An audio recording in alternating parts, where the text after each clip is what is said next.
ที่ทำท่านก็ไม่ทำแค่นี้ยังมีตอนช่วงบ่ายก็จะมีคณะของครูบาอาจารย์ที่ท่านไปรณรงค์พัฒนาวัดให้วัดเป็นศูนย์กลางพัฒนาจิตแล้วก็บริหารจัดการสิ่งแวดล้อมในชุมชนทั้งภายในโรงเรียนทั้งบ้านแล้วก็รวมทั้งช่วยเรื่องอาชีพให้กับชาวบ้านในชุมชนของนครราชสีมาซึ่ง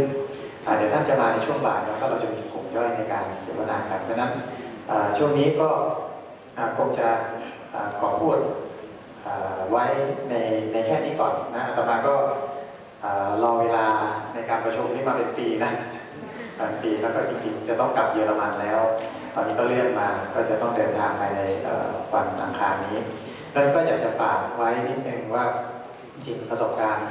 10 กว่าปีที่ได้รู้จักดร.รสุคนก็มันมีจุดเริ่มต้นมาจากยาดองน้ำมูกเน่าในพระไตรปิฎก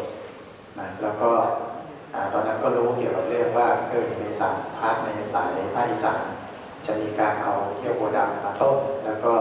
ใช้สมองมะขามป้อมพวกสมุนไพรต่างๆเนี่ยเอามาดอง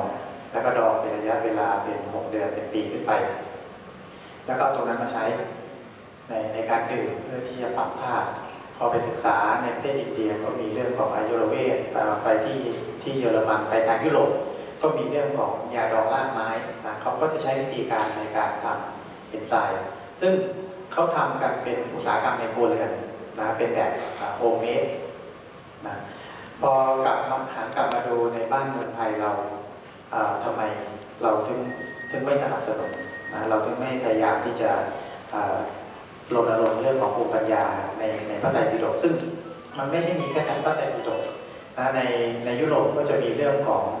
แอปเปิลไวน์ก็คือทุกบ้านเนี่ยเขาจะเอาแอปเปิลนะมาคั้นน้ำแล้วก็มา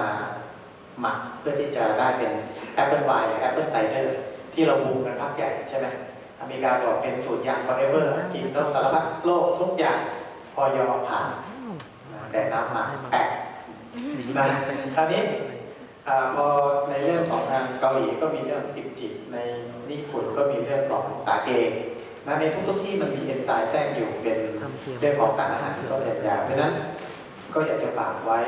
นะเดี๋ยวมีอะไรเราคุยกันต่อในช่วงบ่ายนะตอนนี้ก็ฝากไว้แค่นี้ก่อนสาธุกล่าวว่าจะขอบพระคุณพระพุทธเจ้าท่านใดที่สนใจและมีคำถามนะคะเดี๋ยวเราเจอกันช่วงบ่ายค่ะขอบพระคุณค่ะเราฉันลงไปเราจะต้องดื่มน้ำเอนไซม์เนี่ยตามไป1 แก้วแต่เนี่ย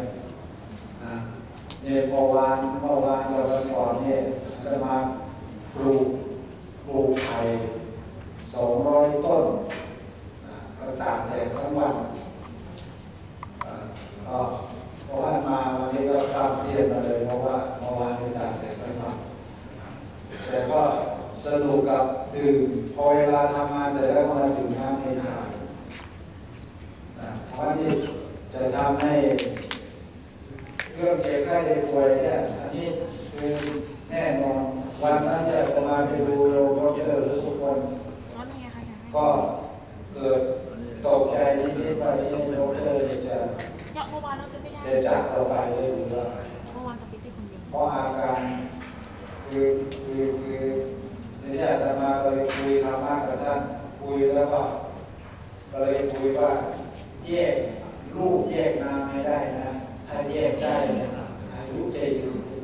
แต่ถ้าแยกไม่ได้เนี่ยยังไงก็ต้องแยกทางกันเลยภายใน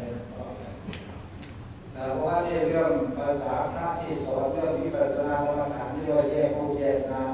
ก็คือต้องเอาดร.เป็นตัวอย่างคือถ้าแยกไม่ได้เนี่ยเราเรียกว่าตายเลยครับที่แยกได้เราเลยทำให้กายจิตเรื่องจิตก็เข้าใจเรื่องกายก็เอากายมารักษาด้วยสติโภเยในพิเรนใจเลยกระทำให้ดีขอใช้เวลาสั้นๆจะมีคนบอกถ้าสงสัยอะไรก็โทรไปตามที่แผนพักของโรงเรียนมัธยมพุทธเกษตรที่แจกไปเพราะว่าอันนี้คือโรงเรียนจะมาแล้วมาเป็นเจ้าของแล้วก็รับเฉพาะเด็กมีปัญหา5 ประเภทดูไม่ใช่มีโรงนี้โรงเดียวหรือไงทั่วประเทศรับกำพร้าพ่อแม่อยากกันเทเรยากจนพ่อแม่ติดคุก ถ้าใครไม่อยู่ในห้าประเภทนี้อย่างใดอย่างหนึ่งก็ไม่รับอย่างเมื่อวานเนี่ยไปฝากกับพี่เอเมื่อวันก่อนเนี่ยไปกับพ่อแม่ติดคุก ที่ไปร้องในส่วนห้อง อย่าง น้ นี้รับประเภทอย่างนี้ไม่อยู่ที่ประจักษ์เรื่องว่า ำ นิมนต์พระครูพิมลสามิสุทธะของตาแก่